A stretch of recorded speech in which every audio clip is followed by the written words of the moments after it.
읽어보겠습니다. 로마서 8장 1절에서 6절 한 절씩 이 아침도 우리 말씀을 교독으로 한번 읽어보겠습니다. 제가 1절 읽겠습니다. 그러므로 이제 그리스도 예수 안에 있는 자에게는 결코 정죄함이 없나니 이는 그리스도 예수 안에 있는 생명의 성령의 법이 죄와 사망의 법에서 너를 해방하였음이라.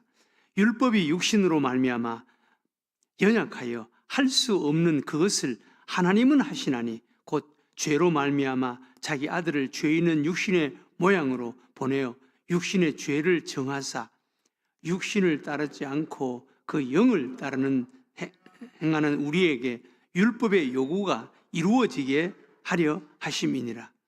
육신을 따르는 자는 육신의 일을, 영을 따르는 자는 영의 일을 생각하나니. 다 같이 읽겠습니다. 육신의 생각은 사망이요 영의 생각은 생명과 평안이니라. 아멘. 이제 어제 아침에는 로마서 7장 마지막 부분을 우리가 읽었고, 오늘 아침에는 이제 로마서 8장으로 넘어간 로마서 8장 1절에서 6절까지를 우리가 봅니다. 어제 아침에 우리는 오라의 축복, 오라의 은혜, 오라의 애통, 우리 그리스도인들은 이 오라의 탄식이 있어야 된다 그래요. 네. 오라, 나는 공고한 사람이로다. 누가 나를 이 사망의 몸에서 건져내랴. 라는 우리 자신의 연약함, 자신의 한계, 또 내가 예수를 믿지만 내 안에 있는 아직도 여전히 남아있는 우리의 본성, 죄성, 우리 안에 있는 육의 소욕, 이런 것들을 인한 이 오라의 탄식이 있어야 된다는 거예요. 이거 없다라고 하는 사람은 그건 좀 위선적인 사람입니다. 우리가 예수를 믿어도, 그리고 예수를 믿고 성장하고 성숙해도, 또 교회 안에 어떤 직분을 받아도 이 오라의 탄식을 할 수밖에 없는 육신의 연약함, 이 죄성이 있습니다.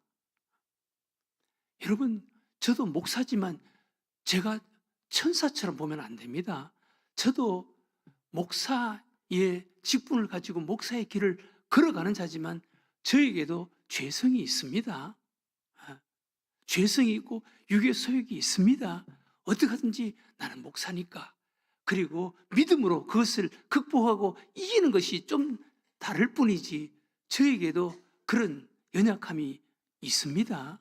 이 오라의 탄식을 할 수밖에 없는 연약함이 있습니다. 근데 어제 우리 인간이, 우리 예수 믿는 사람도 오라의 탄식을 할 수밖에 없는 이유가 뭐라 그랬습니까? 크게 두 가지입니다. 첫 번째는 우리 인간의 힘으로는 결코 의로워질 수 없는 약함이 우리 인간에게 있다는 거예요. 우리의 힘으로는, 우리 노력으로는 결코 하나님 앞에 의로워질 수가 없습니다. 그래서 이 오라의 탄식은 우리로 하여금 예수님 앞으로 나아가게 만들고, 예수님을 바라보게 만들고, 예수 그리스도를 믿음으로 의로워지게 만들어주는 것입니다. 또 오라의 탄식을 할 수밖에 없는 이유가 뭡니까? 현실의 이 죄, 내 속에 있는 우리의 연약함, 이 죄성은 우리가 살아가는 현실의 이 죄를 이길 수 있는 능력이 없습니다. 그래서 이 오라의 탄식은 성령 앞으로 우리를 데리고 가는 거예요. 성령 앞으로, 성령님을 의지하고 성령 그분에게 붙잡혀서 그분에 의해서 현실의 죄를 이기게 만들어주는 거예요. 그래서 오라의 탄식은 우리로 하여금 예수님 앞으로 나아가는 그런 열쇠가 되고 문을 열게 만들어주고, 그리고 이 오라의 탄식은 성령 앞으로 나아가게 우리를 인도하고 성령의 은혜의 문을 여는 그런 문고리가 되는 거예요. 그래서 우리는 오라의 탄식이 있어야 되는 거예요. 그래서 이 오라의 탄식, 오늘 로마서 저자도 이 오라의 탄식을 통해서 로마서 8장 성령장으로 넘어가는 거예요. 성령장으로 넘어가니까 성령 그분에 의해서 예수 그리스도를 믿음으로 의로워지게 되었고, 그리고 성령 그분 안에서 나는 죄를 이기는 자가 되었다, 평안 안에서 사는 자가 되었다라는 것을 이야기하는 거예요. 이제 로마서 8장 이 오라의 탄식을 통해서 로마서 8장의 문을 여는 이 은혜 속에 들어간 그리스도인의 모습, 우리도 이런 사람이, 이런 믿음으로 사는 자가 되어야 되는데, 사실 이렇게 살면 얼마나 좋겠어요. 이렇게 살지 못하는 것이 우리들의 한계이고 우리들의 부끄러운 모습이죠. 슬픔이죠. 이제 로마서 8장 안에 들어온, 로마서 8장 안에 있는 그리스도인 어떤 사람입니까? 한번 보세요.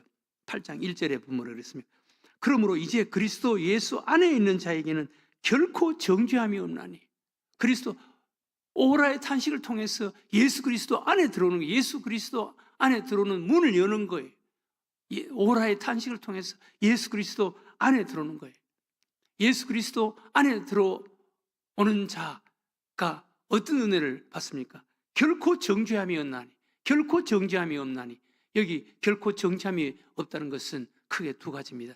첫 번째는 우리 인간의 본질적인 죄, 타고난 죄, 결코 의로워질 수 없는 이 죄, 예수 그리스도 안에서 의로워질 수가 있고, 그리고 성령을 통해서 현실의 죄를 이기는 자, 이것이 결코 정죄함이 없는 자가 된다는 거예요.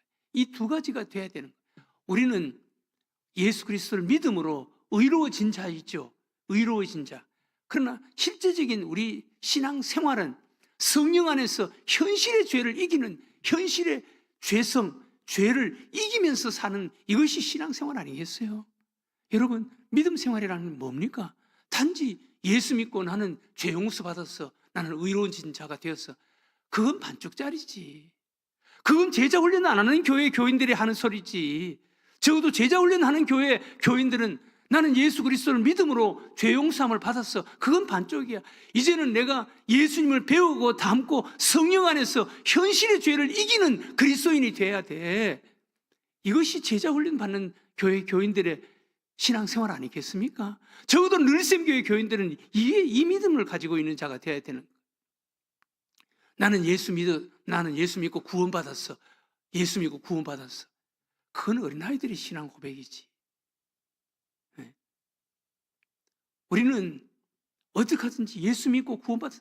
여러분, 가난한 아기, 저희도 손주가 있지만 가난한 아기 계속 먹여줘야 되고 돌봐줘야 되고 씻어줘야 되고 입혀줘야 되고, 그래서 자라야 돼. 자라서 건강한 한 인간이 돼야 되고 건강한 사회인이 돼야 되고 훌륭한 사람이 돼야 되는 거예요. 몸만 자라도 해서 별의별 사람 많습니다, 세상에. 교회 안에도 별의별 사람 많은 것을 제가 봤습니다. 교회 직분을 가져도 별의별 사람 많더라고. 그런 사람 되면 안 돼요. 목사 세계도 여러분 별의별 사람 많습니다. 적어도 그리스도인이라면 예수님을 배우고 닮은 작은 예수가 되어야지. 그것이 우리 신앙의 목표가 되어야지.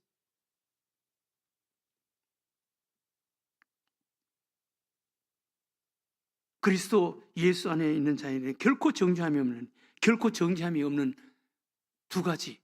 첫 번째는 예수 그리스도를 믿음으로 의롭게 되는 것. 그 다음에 성령 안에서 성령으로 현실의 죄를 이기며 사는 것. 이것이 이기며 사는 이것은 완전히 없습니다. 이것은 우리가 육신의 옷을 벗어버리고 하나님 앞에 갈 때 완전하게 성화되는 자이지, 이 땅에서 예수 그리스도의 장성한 분량에 이르는 믿음 생활, 이르는 의만큼 살아가는 거예요.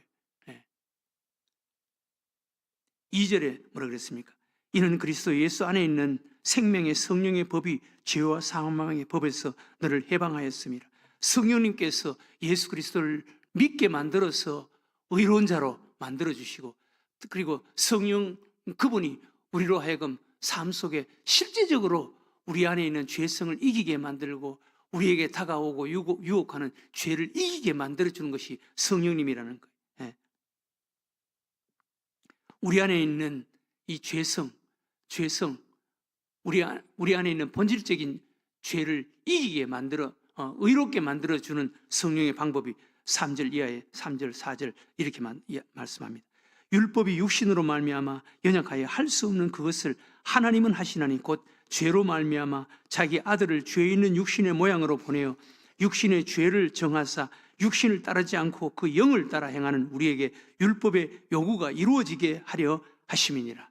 이것은 예수 그리스도를 믿음으로 의로워진 자 되는 거예요. 예수 그리스도를 믿음으로 의롭게 되는 방법. 하나님께서 우리로 하여금 성령 그분을 통해서 예수 그리스도를 믿음으로 의롭게 만들어 주셨다는 거예요. 본질적으로 우리를 의로운 자로 만들어 주셨다는 거예요. 그 다음에 실제적으로 우리를 죄를 이기게 만들어 주시는 것은 성령 그분의 도우심으로, 성령 그분 안에 있을 때 우리가 실질적인 죄를, 우리 안에 있는 죄성, 실질적인 죄를 이기게 만들어 주신다는 거예요. 4절 이하에 육신을 따르지 않고 영을 따라, 성령을 따라 행하는 우리에게 율법의 요구가 이루어지게 하려 하심이라. 육신을 따르는 자는 육신의 일을, 영을 따르는 자는, 성령을 따르는 자는 영의 일을 생각하노니 육신의 생각은 사망이요 영의 생각은 생명과 평안이니라.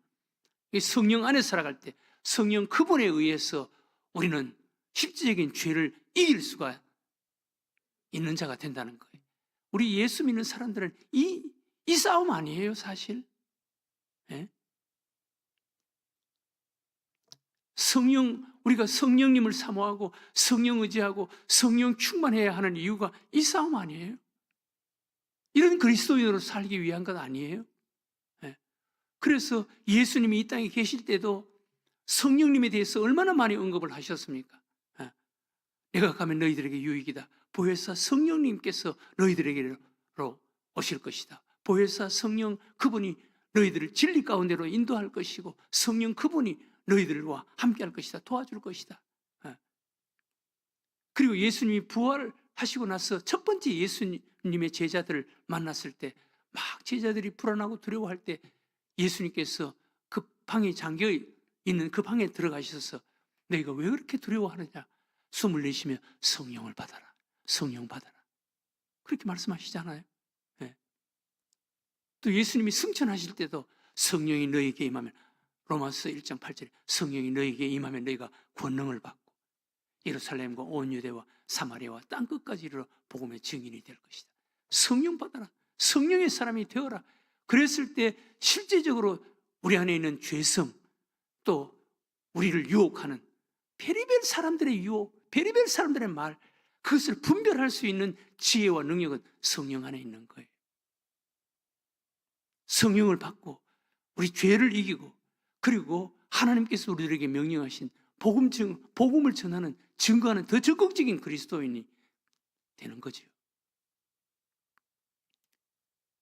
사도행전 2장에 베드로가 성령을 받고 하루에 3,000명씩 회개시키는 그 설교에서 그들이 마음에 찔려 어찌할꼬, 그때 베드로가 너희가 예수 그리스도를 믿고 회개하고 세례를 받아라. 그러면 성령의 선물을 받을 것이다. 성령의 선물. 우리는 그 성령의 선물은 첫 번째 우리가 예수를 믿을 때 이미 성령님께서 우리들에게 찾아오셔서 예수를 믿게 만들어 주십니다. 신학적으로 보면 성령님께서 우리를 거듭나게 만들어 주시고 예수를 믿게 만들어 주시는 거예요. 그리고 우리가 실질적인 삶을 사는 것은 성령 충만해. 아마 베드로가 이야기하는 것은 그 두 가지를 포함해서 성령의 선물. 성령의 선물은 두 가지. 우리를 거듭나게 하시는 성령, 그리고 실제로 성령 충만해서 우리의 죄성을 이기고 죄를 이기고 그리스도인으로 살게 하는 그 성령 충만, 그것을 다 포함해서 하는 소리. 우리는 이런 성령 충만이 있어야 되는, 이런 성령의 선물을 받아야 되는. 우리가 살아다 보면은 크고 작은 선물들을 주고받습니다. 크고 작은 선물들을 주고받습니다. 그러나 우리 예수 믿는 사람들이 최고의 선물은 하나님으로부터 받은 성령의 선물, 믿음의 선물 아닙니까? 예. 그것이 하나님의 은혜, 예수 믿는 사람들이 하나님께 받은 은혜 아닙니까? 은혜가 바로 하나님의 선물이라 그러잖아요. 예. 에베소 2장 8절에 너희가 그 은혜에 의하여 믿음으로 말미암아 구원을 받았나니 이것이 너희에게 난 것이 아니라 하나님의 선물이라. 하나님의 선물이라. 이게 예수 믿는 사람아. 여러분, 우리 예수 믿는 사람들은 자부심을 가벼우면 안 돼요. 호들갑 떨면 안 돼요. 좀 사람이 좀 의젓하고 점잖. 하나님께 선물을 받았는데, 성령님을 모시고 있는데, 오늘 이 아침 기도했으면 좋겠습니다. 우리는 오라의 탄식을 넘어서 오라의 탄식을 통해서 은혜의 문을 열고 예수님 앞으로 나가서 믿음으로 의롭게 된 자, 그리고 성령으로 말미암아 내 안에 있는 죄성을 이기고 실질적인 우리에게 다가와서 유혹하는 죄를 이기면서 살아가는 이런 성령의 사람이 되게 해달라고 오늘 이 아침 로마서 8장 1절에서 6절까지 하나님께서 우리들에게 말씀하신 이 말씀대로 성령 안에서 이런 은혜의 사람으로 사는 자가 꼭 되게 해달라고 오늘 이 아침 기도하는 여러분들과 저가 되시기를 주의 이름으로 축원합니다. 하나님